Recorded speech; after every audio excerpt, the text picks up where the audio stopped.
I would like to talk about categorizing and some innovation definitions. So, in other words, how to define innovation.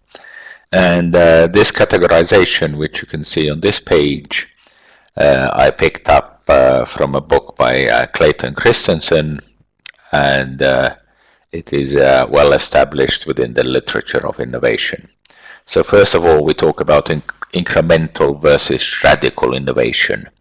And the idea here is that established big companies are very good at doing incremental innovation, in other words, making the product or service slightly better, so small improvements.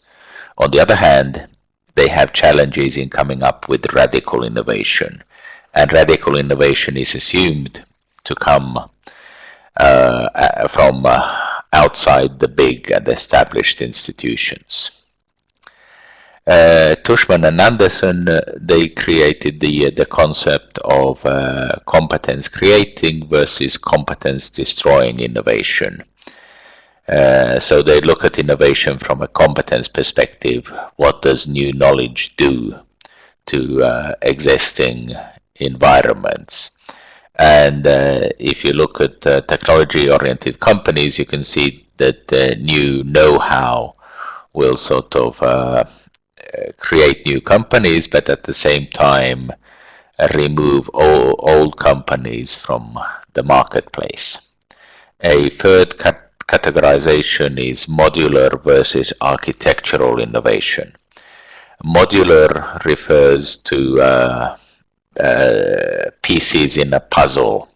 So, for example, a car is built from different pieces. You can take one piece, in other words, one module away, and replace it with a slightly adjusted module, and the whole car, the complete car, will work. So you can remove the engine and replace it with another engine. So it's easy to make adjustments, if you like. Architectural innovation refers to, of course, the word architecture and structures. And there are many areas where you have a system, a structure which is put in place in the beginning, and then when new innovations try to challenge the existing structures, you will find these structures very, very difficult to challenge. To give you some idea, I have worked a lot with roaming in the mobile industry.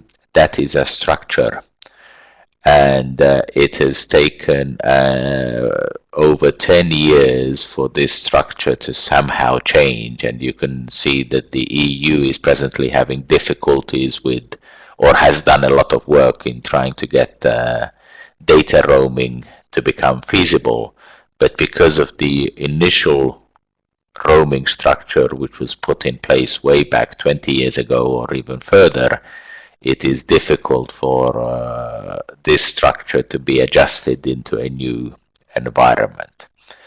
Another example of architectural innovation is, for example, your loyalty cards. Most of us carry in our wallets loyalty cards, and I at least keep wondering, why doesn't there exist one single loyalty card, or why can I not have a loyalty card on my mobile phone? Once again, it has taken many, many years for this structure to change, and there are some applications out there, but it takes time to challenge. A third architectural innovation, if you like, is the system we teach, the structure of our universities. And I have worked with this, trying to challenge the existing structure and to show how a new technology will challenge the architectural structure.